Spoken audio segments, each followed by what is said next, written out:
आज 17वां दिन है, आप लोग जंतर मंतर पर हैं।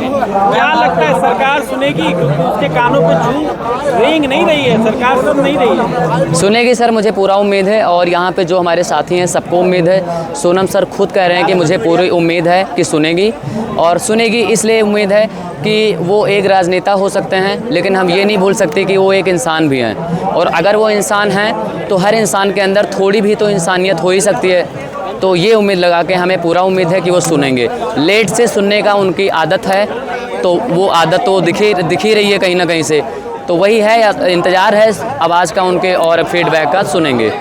सोनम वांगचुक की हालत लगातार खराब हो रही है, लेकिन सरकार सुनने का नाम नहीं ले रही है। क्या करेंगे आगे, क्या रास्ता होगा? सर रास्ता कुछ नहीं होगा। ये चीज़ सरकार को डिसाइड करना चाहिए कि हालत ख़राब हो रही है। वो इतने अच्छे व्यक्ति हैं, इतने महान व्यक्ति हैं, देश के अंदर बहुत अलग अलग डिपार्टमेंट में उन्होंने अपना बहुत बड़ा योगदान दिया है।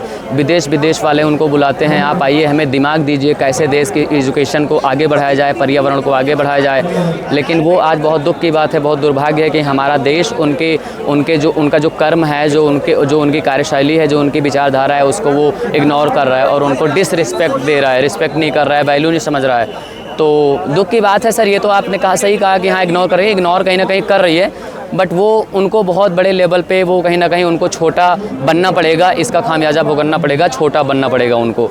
और उम्मीद है जल्दी से जल्दी वो इस बात को समझेंगे, क्योंकि वो इंसान भी हैं राजनेता होने के साथ साथ, तो समझेंगे। आने वाली 20 तारीख के बाद क्या कोई दूसरी कार्य योजना होगी, क्योंकि देश में संसद का सत्र शुरू होने वाला है? नहीं, अभी 20 के बाद क्या होगा वो कुछ अभी प्लान नहीं हुआ है, क्योंकि हम लोग को पूरा उम्मीद है 20 से पहले ही इस्तीफा हो जाएगा। तो हम एक पॉजिटिव सोच रहे हैं कि 20 से पहले इस्तीफा हो जाएगा। तो 20 के बाद वाला अभी कोई प्लान नहीं हुआ है। अच्छा ठीक है। यहाँ करीब 20 बच्चों की नीट के पेपर जो कैंसिल हुए, लीक के बाद 20 बच्चों की जान गई। 20 नहीं सर, 28 जो काउंट में हम लोग को पता है, बाकी बहुत सारे ऐसे हो सकते हैं जो नहीं पता है। मैं संशोधित कर लेता हूँ, 28 बच्चों की जान गई, लेकिन सरकार इस पे कोई संवेदना न कोई बात करने को तैयार हो, न किसी ने कुछ कहा। इसको कैसे देखते हैं? सर इसको मैं यही देख रहा हूँ कि ये हो सकता है इस पे वो आवाज़ उठाते अगर उनके बच्चे अपने देश में पढ़ रहे होते, वो आवाज़ उठाते अगर उनके परिवार का कोई बच्चा अपने आप को गंवा दिया होता, वो आवाज़ उठाते अगर वो अपने देश के बच्चों को अपना बच्चा समझ रहे होते, वो आवाज़ उठाते अगर वो चाहते कि हमारे देश की शिक्षा नीति अच्छी हो और कोई बच्चा गलत शिक्षा, गलत कार्यप्रणाली और पेपर लीक की वजह से जान ना दे। अगर ऐसी विचारधारा होती तो वो बिल्कुल आवाज़ उठाते। अभी तक नहीं उठा रहे हैं, उनको उठाना चाहिए। जल्दी से जल्दी वो जागें, अपनी बुद्धि को खोलें, अपने अहंकार को त्यागें। तो यही उम्मीद है कि वो जल्दी से जल्दी अपने अहंकार को त्याग के, अपनी सत्ता का जो वो है चद्दर चढ़ा हुआ है उसको त्याग के, और वो जल्दी से डिसीजन लेंगे छात्रों के हित में। किसके अहंकार की आप बात कर रहे हैं? शिक्षा मंत्री? सर मैं शिक्षा में सब में अहंकार है सर। वो पर्टिकुलर जितने मंत्री हैं सबके अंदर एक अहंकार है सर। तो हम उनको भी गलत नहीं कह सकते, क्योंकि जब किसी भी इंसान को आप उससे ज़्यादा वैल्यू दे दोगे, ज़्यादा टाइम तक उसको एक किसी जगह पे बिठा रखोगे, तो उसको ऐसा होना तो नहीं चाहिए, लेकिन वो हो जाता है। बट अभी पूरी उम्मीद है, अहंकार हमेशा के लिए नहीं होता। जिस दिन वो एक दिन खाई में गिरेंगे उस दिन हमेशा के लिए अहंकार ख़त्म होगा। तो उम्मीद है वो जल्दी से त्यागें और खाई में गिरने से बचें, अपने आप को छोटा बनाने से बचें, अपने नेतृत्व को, अपने पार्टी को एक बहुत बड़ा गलत धब्बा लगाने से बचें इतिहास के अंदर। अच्छा, इसी देश में किसान आंदोलन हुआ जहां 700 से ज़्यादा लोग शहीद हो गए उस आंदोलन में। आपका भी आंदोलन लगातार चल रहा है। तो सर मैं ये कहना चाहूँगा कि अगर वो 750-800 किसान जो शहीद हुए, अगर मोदी जी चाहते तो वो अन्नदाता आज हमारे बीच में होते, क्योंकि उन्होंने फैसला वापस लिया अपना। तो अगर आपको फैसला वापस लिया तो आपको ये भी पता रहा होगा कि गलत था कहीं ना कहीं, तब मैंने वापस लिया। तो अगर आपको ये पता था कि गलत था, मुझे वापस लेना पड़ सकता है, तो आपने लागू क्यों किया? अब मान लीजिए लागू कर भी दिया, तो पहले दिन तो किसान ख़त्म हुए नहीं थे, पहले दिन तो अपना बलि दिए नहीं थे। पहले दिन आप किसान आंदोलन जब हुआ था, रोड पे आए थे, तभी आपको अपनी तपस्या में, हमारी तपस्या में कमी है ये सोच लेना चाहिए था, जो आपने 14 महीने बाद सोचा। तो आपकी कहीं ना कहीं लापरवाही की जो आदत है ना सर, वो 750-800 अन्नदाता को ले डूबी है किसान आंदोलन में।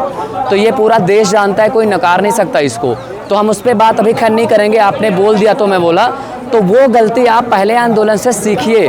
कोई भी आंदोलन होता है, कोई गलती होती है तो उससे आपको सीखना चाहिए सर। लेकिन आप वो नहीं कर रहे हो। इस आंदोलन में सीखो कि वो गलती हम ना करें यहाँ पे। वैसे भी ऑलरेडी 30-28 कम गिनती नहीं है, इतने बच्चे छोड़ चुके हैं अपनी दुनिया, इतने घरों के चिराग बुझ चुके हैं। तो इस गिनती को आप प्लीज़ ज़्यादा नंबर ऑफ इंक्रीज ना करें, बढ़ाएं ना गिनती आप। इसी पे आप प्लीज़ रोक लगाएं और देश के बच्चों के साथ हित करें और अच्छी शिक्षा व्यवस्था देने का काम करें। आप इस गेटअप में क्या सोच कर अंदर आए? बस फिर वही बात है सर, मैंने उत्तर में कई बार दे चुका हूँ। यही सोच के उन 30 बच्चों को याद करके आया जिन्होंने पेपर लीक की वजह से मानसिक तनाव में आके अपनी जान को गंवा दिया। मंत्री की वजह से, शिक्षा मंत्री के लापरवाही की वजह से उन भाइयों साथियों को सोच के आया जो हमारे लिए, हमारे देश की शिक्षा अच्छी हो और वो कभी मतलब उनको कभी अपनी जान देने पे मजबूर ना होना पड़े, इसलिए भूख हड़ताल पे बैठे हैं। उनको देख के आया, उस इंसान को देख के आया जो हमारे लिए, हमारे देश के लिए, हमारे बच्चों के लिए वो लड़ रहा है। वो यहाँ पे 17 दिन से हंगर स्ट्राइक पे बैठा है, लद्दाख से आया हुआ आदमी। वो इतना बड़ा आदमी है, इतना महान आदमी है सर। इंडियन आर्मी के लिए कितना कुछ किया है रक्षा विभाग में अपने देश के अंदर, वो कोई नकार नहीं सकता, पूरा देश जानता है। पर्यावरण एनवायरनमेंट के लिए वो कितना कर रहा है, आवाज़ उठा रहा है, अच्छा करने का प्रयास कर रहा है, पूरा देश जानता है, कोई नकार नहीं सकता। वो एजुकेशन में कितना अच्छा कर रहा है, लद्दाख के पहाड़ियों के बीच में कोई नकार नहीं सकता। हर यूनिवर्सिटी से, कॉलेज से जब सबको फेलियर का सामना करना पड़ता है बच्चों को, उन बच्चों के साथ वो उनका साथी बनता है, उनको हिम्मत को बनाता है और उसको एजुकेशन देता है। तो इस चीज़ के लिए सलाम है, सैल्यूट है और हमेशा उनके लिए प्यार है। भगवान से यही दुआ है कि उनको कुछ ना हो और जल्दी से जल्दी मोदी जी इस पे फोकस करें और प्लीज़ इस्तीफ़ा लेने का काम करें धर्मेंद्र प्रधान जी का। मोदी जी की तपस्या पर भरोसा नहीं है क्या? नहीं, मैं कह रहा हूँ ना सर कि अभी भरोसा है, तभी तो मैं कह रहा हूँ कि उम्मीद है वो डिसीजन लेंगे।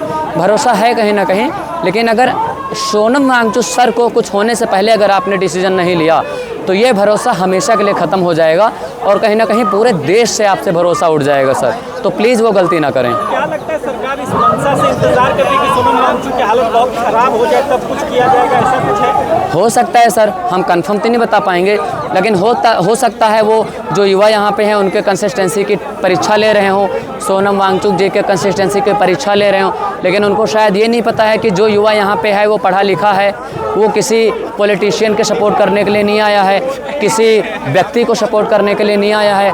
वो ये सोच के आया है कि हम अपने देश के शिक्षा व्यवस्था को सुधारने आए हैं, हम अपने उन 30 बच्चों को न्याय दिलाने आए हैं जो आज हमारे बेस नहीं हैं पेपर लीक की वजह से। हम उन 2 करोड़ बच्चों को न्याय दिलाने के लिए आए हैं, साथी को न्याय दिलाने के लिए आए हैं जो प्रभावित हुए हैं नेट पेपर लीक की वजह से, CBSE की वजह से। तो हम वो सोच के जब आए हैं ना सर, तो फिर फ़र्क पड़ना चाहिए और हम कभी हटने वाले नहीं हैं। लगता है कि आपके इस आंदोलन के बाद भी इस देश में कई पेपर लीक हो गए, सरकार सुन नहीं रही है, पेपर लीक रुक नहीं रहा है, कैसे क्या करेंगे? तो इसका आंसर फिर मुझे लग रहा है मैं चौथी बार रिपीट कर रहा हूँ आपको। सरकार के नज़र पे, विचारधारा पे कहीं ना कहीं बहुत मोटी चद्दर अहंकार की चढ़ी हुई है।